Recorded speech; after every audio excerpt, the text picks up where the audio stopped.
বৃষ্টি উজানের ঢলে সিলেটের সুরমা ও কুশিয়ারা নদীর পানি বিপদসীমার উপর দিয়ে প্রবাহিত হচ্ছে।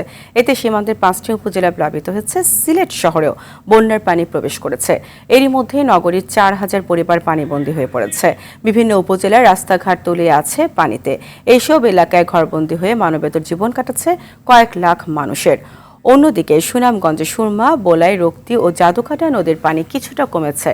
সুরমার পানি ছাতক উপজেলার একটি পয়েন্ট বিপদসীমার কিছু উপর দিয়ে প্রবাহিত হলেও রাস্তাঘাট ও ঘরবাড়ির কোনো ক্ষতি হয়নি।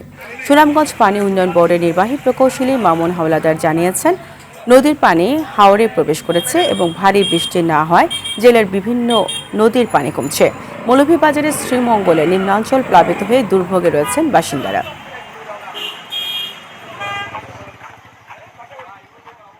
দুশ্চিন্তার মাঝে আছে যে যখন তখন মনে ওর গরমের ভিতরে পানি উঠতে পারে।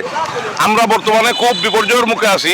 যেখানে পানি উঠেছে সব ওভারফ্লো হয়ে উঠেছে। আমরা একটু বৃষ্টিতেই পানি জমে যায়, আর হাঁটা চলা এবং চলাফেরা খুবই কষ্ট।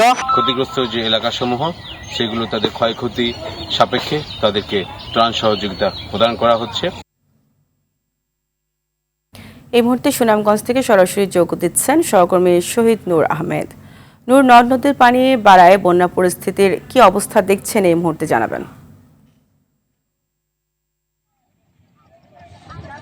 ধন্যবাদ আপনাকে। দেখুন, একটু আগে যে সিলেটের বন্যার পরিস্থিতির কথা বলছিলেন সেটি সুনামগঞ্জে, কিন্তু এর একটু ব্যতিক্রম। সিলেটে এই মুহূর্তে যে সীমান্তবর্তী এলাকায় কিছুটা বন্যা পরিস্থিতি উন্নতি হলেও সেই দুর্ভোগ কিন্তু বাড়তেছে, কেননা এখন আস্তে আস্তে ক্ষয়ক্ষতির পরিমাণটা বেশি উঠতেছে।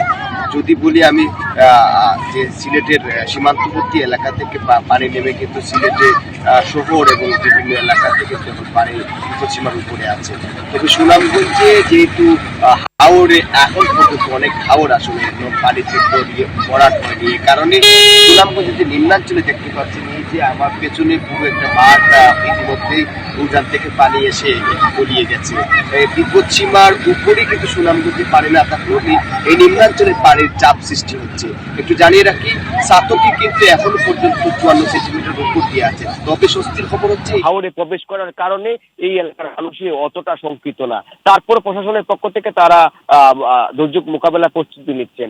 আমি যদি আপনাকে জানাই, এখন পর্যন্ত সুনামগঞ্জ সিলেট অঞ্চলে আজকে বৃষ্টিপাত হয়নি। এছাড়াও চেরাপুঞ্জিতে বৃষ্টিপাত না হওয়ার কারণে বন্যা সতর্কী কেন্দ্রের যে তাদের যে 48 ঘন্টার কথা তারা একটি পূর্বাভাস দিয়েছে যে এইসব অঞ্চলে বন্যা পরিস্থিতি এবং পানি যে সমতলে হ্রাস পেতে পারে এবং ক্রমশই উন্নতি হতে পারে। তো সুনামগঞ্জে আসলে মানুষ এখনো সতর্ক রয়েছেন। নিম্নাঞ্চলে পানির চাপ সৃষ্টি করলেও বন্যা পরিস্থিতি হয়নি। পানি উন্নয়ন বোর্ড যেমনটা বলছে আমরাও আসলে দেখছি। তো এই ছিল সুনামগঞ্জের পানি বৃদ্ধি এবং বন্যা পরিস্থিতির সর্বশেষ খবরাখবর।